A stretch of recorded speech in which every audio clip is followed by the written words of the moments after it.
Foot of Denali, the tallest peak in North America, Talkeetna, Alaska, is a town that seems suspended in time.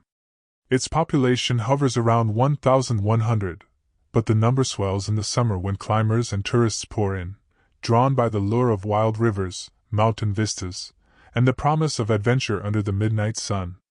In winter, though, Talkeetna shrinks back into itself. The wilderness encroaches, the cold presses in, and the days grow short, so short, in fact, that on December 21st, the winter solstice, the sun barely rises before it's gone again, leaving the town in a dusky twilight that feels more dream than day. Talkeetna is the kind of place where everyone knows everyone else. The general store doubles as a post office, the local bakery is a hub for gossip and warmth, and the sheriff's office sits right on Main Street, its windows glowing with yellow light on even the coldest days. The town's heartbeat is slow and steady, set by the rhythms of the river and the turning of the seasons. For as long as anyone could remember, the Sorensen family had been part of Talkeetna's fabric. Tom Sorensen, a sturdy man with a bushy beard and weathered hands, worked as a backcountry guide. He knew the trails and rivers better than anyone, and he'd taught generations of climbers how to respect the land. His wife, Lisa, ran the Sweet Tooth Bakery. She was famous for her sourdough bread and for her soft spot for anyone down on their luck. The bakery was more than just a place to eat. It was a refuge, a community center, and the unofficial town hall. Their only child, Emily, was the kind of person who seemed to bring light with her wherever she went. She had her father's love of the wild, and her mother's open heart. In the summer, she volunteered at the animal shelter, bottle-feeding orphan fox kits and nursing injured owls back to health. In the winter, she spent hours in her room, editing photographs on her battered old laptop, her walls covered with images of moose, lynx, and the northern lights. She was 17, a high school senior, and she dreamed of going to college in Fairbanks to study wildlife biology. Emily's best friend was Natalie Tran, whose family ran the town's only motel. Natalie was quieter than Emily, more cautious, but the two balanced each other perfectly. Where Emily was bold, Natalie was thoughtful. Where Emily rushed ahead, Natalie held back and considered. They'd been inseparable since kindergarten, and everyone in town knew to expect them together, whether at the library, the coffee shop, or hiking the trails along the Susitna River. The winter solstice was a big deal in Talkeetna. Each year, as the longest night approached, the town gathered for the Solstice Festival, an event that combined old Alaskan traditions with new. There was music, food, a bonfire on the riverbank, and lanterns released into the sky, carrying people's hopes for the coming year. For Emily and Natalie, there was another tradition, a walk along the Susitna just as the sun slipped away, a time to reflect and talk and plan for the future. On December 21, 2019, the solstice arrived with clear skies and bitter cold. The northern lights had danced the night before, painting the snow in green and purple. The town felt hushed, as if holding its breath, waiting for something, though no one could have imagined what was about to happen. Emily woke early, as she always did on solstice. She made coffee for her parents, then bundled up in her favorite blue parka, the one with a faux fur hood and patches from all the places she hoped to visit. She laced up her boots, grabbed her camera, and slipped a notebook into her backpack. Before she left, she hugged her mother, promising to be back before dark. "I'll meet Natalie at the trailhead by the old birch tree," she said, her breath a cloud in the cold kitchen. "Stay together," Lisa called after her. "And text me when you head home." Emily smiled, waved, and stepped out into the pale morning. Several people saw Emily that morning. Mrs. McCarthy, the librarian, waved to her from the window as she crossed Main Street. At the general store, she bought a hot chocolate and chatted with Mr. Benson about the aurora borealis. She was cheerful, excited about the walk and about a new lens she'd saved up for. Natalie, meanwhile, was running late. Her mother had asked her to help with the motel's laundry, and by the time she finished, it was nearly noon. She texted Emily, "Running late, meet you at the trailhead in 15. Emily replied, "No rush, I'm taking pics by the river. See you soon." The Susitna River was frozen solid, a ribbon of white winding through the dark trees. Emily loved this stretch of trail, especially in winter, when the world felt silent and untouched. She took photos of animal tracks, her breath hanging in the air, the only sounds her own footsteps and the distant caw of a raven. At 12:32 p.m., she sent Natalie a photo, a close-up of fox tracks in the snow. "So cool, almost there," Natalie replied. But when Natalie arrived at the trailhead 15 minutes later, Emily was nowhere to be seen. She called Emily's name, her voice echoing off the trees. She walked a short way down the path, but there was no sign of her friend. She tried calling Emily's phone, but it went straight to voicemail.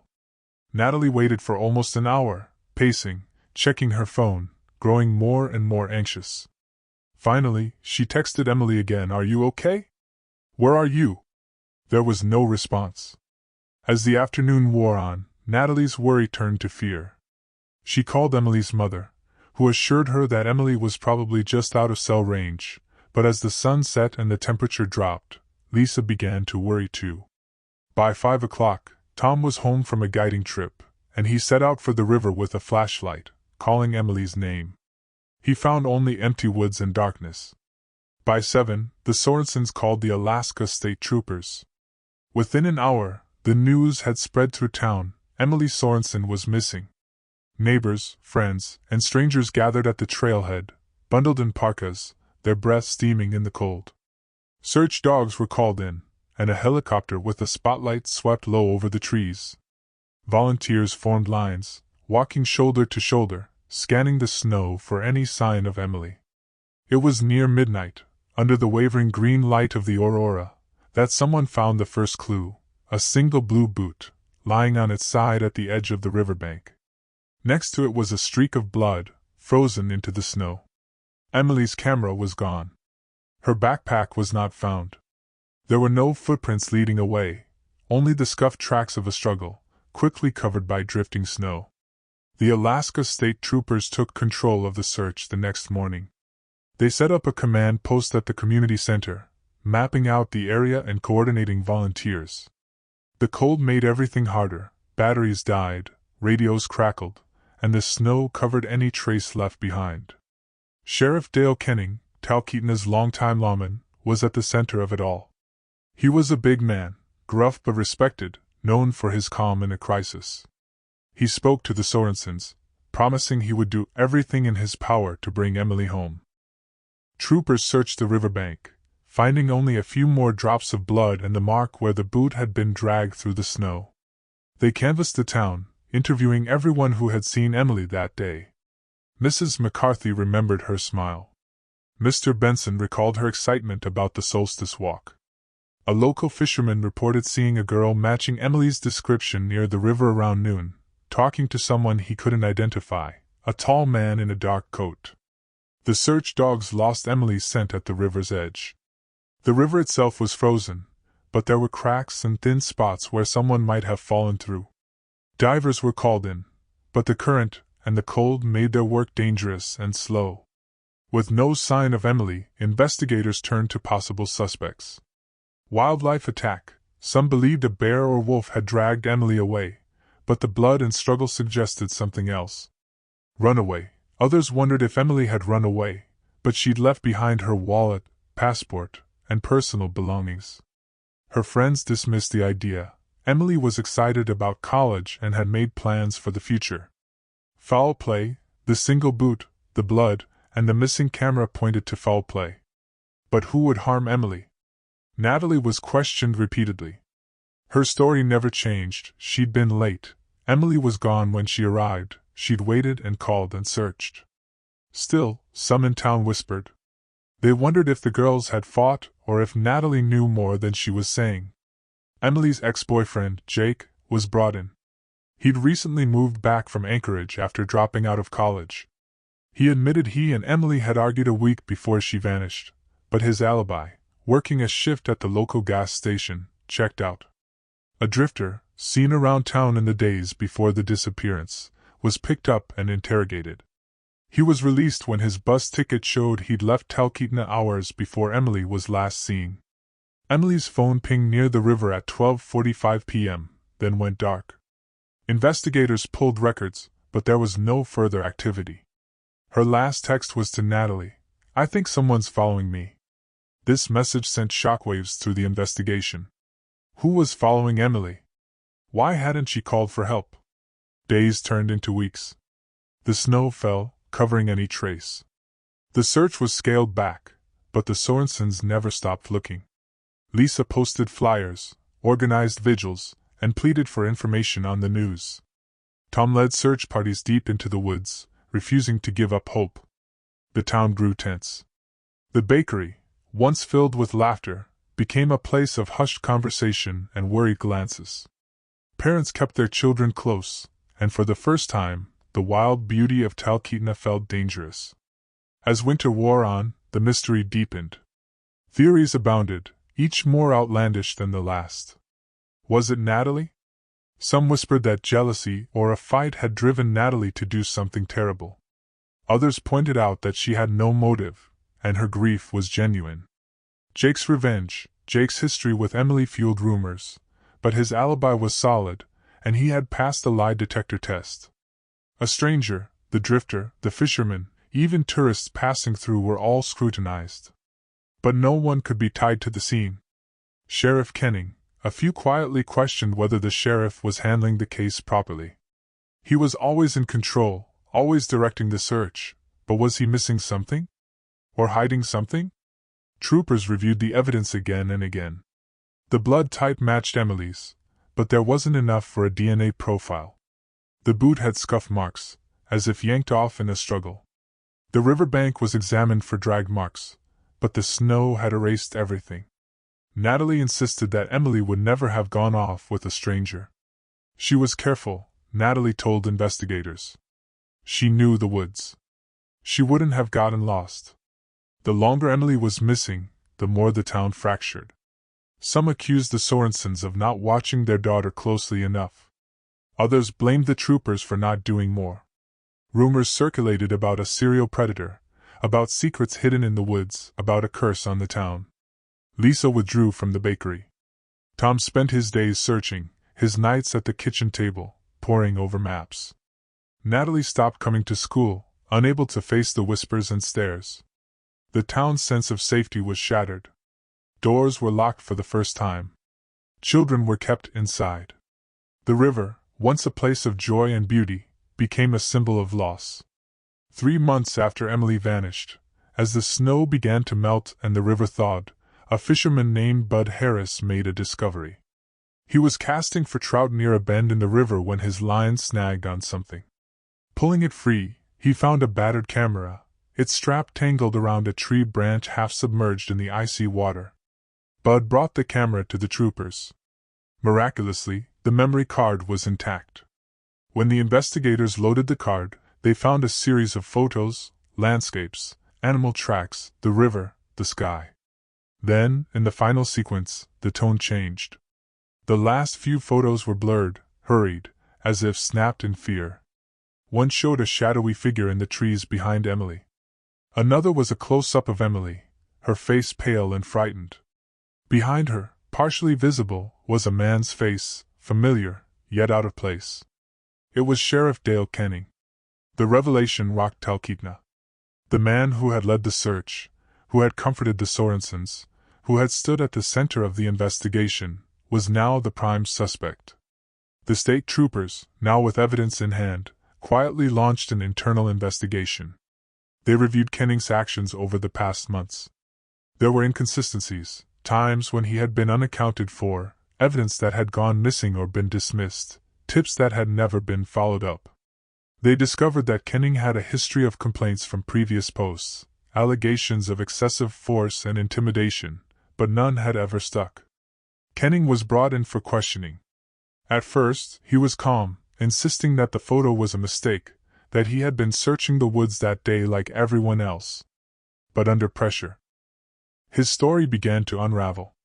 Forensic experts confirmed the timestamp on the photo matched the window when Emily disappeared.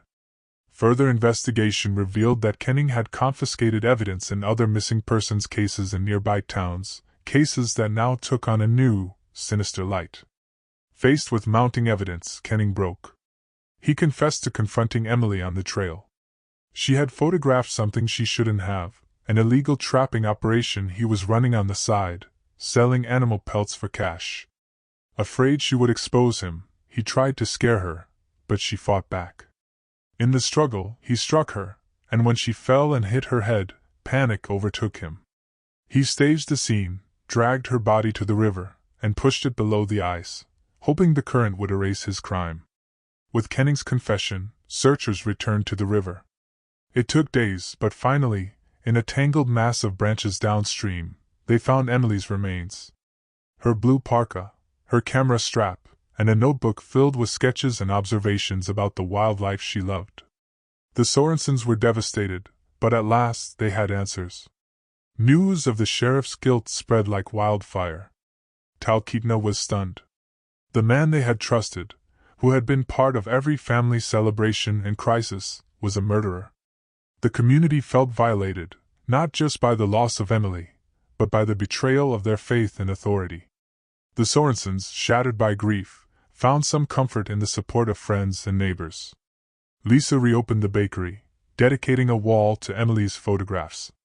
Tom spoke at town meetings about the need for vigilance, for not looking the other way when things seemed wrong. Natalie, racked by guilt for not being there, found a new purpose. She helped organize a foundation in Emily's name, raising money for missing persons and wilderness safety programs. The case led to sweeping changes in Alaska's small-town law enforcement. State officials implemented new oversight measures, requiring outside reviews of missing persons investigations. The Emily Sorensen Foundation became a beacon for families searching for their own lost loved ones, providing resources, counseling, and hope. But the wounds in Talkeetna healed slowly. Some residents moved away, unable to bear the memories. Others became more protective, more suspicious. The river, once a symbol of life and renewal, now carried the weight of tragedy. The trial of Dale Kenning was held in Anchorage, under intense media scrutiny.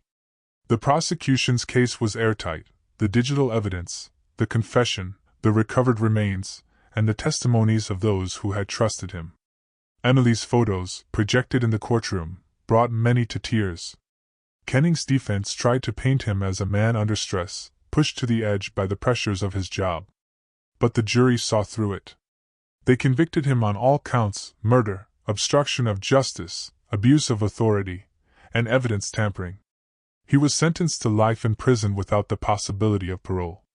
The Sorensens spoke at the sentencing, their voices trembling but resolute. "You took our daughter," Lisa said, her eyes never leaving Kenning's. "But you didn't take her spirit.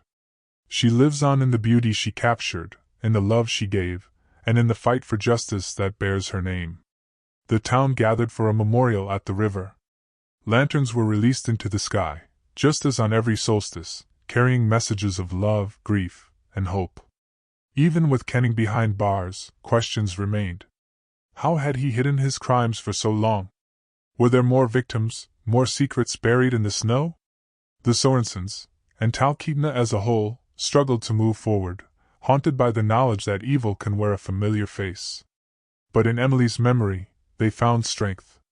The foundation flourished, helping other families, and each year on the solstice, the town came together, not just to mourn, but to celebrate the light Emily had brought into their lives. For Tom and Lisa, life would never be the same. They leaned on each other, finding solace in memories and in the small joys Emily had left behind. Lisa's bakery became a place of healing, where people gathered not just for bread, but for comfort and connection. Tom returned to guiding, teaching others to respect the wilderness that had taken and, in a way, returned his daughter. Natalie finished high school and went to college in Fairbanks, just as Emily had planned. She studied psychology, determined to help others through trauma and loss. She returned to Talkeetna every year for the solstice walk, carrying Emily's camera and taking photos of the river, the sky, and the lanterns rising into the night. The town, though marked by tragedy, refused to let fear define it. New families moved in, drawn by the beauty and the sense of community. The Solstice Festival continued, now including a moment of silence for Emily and all those lost. The river, though changed, remained a place of reflection and hope. The Emily Sorensen Foundation grew beyond Talkeetna, partnering with organizations across Alaska and the Pacific Northwest. They sponsored search and rescue teams, offered support to families, and lobbied for legislative change. Emily's story became a rallying cry for justice and for the power of community to heal, even in the face of unimaginable loss.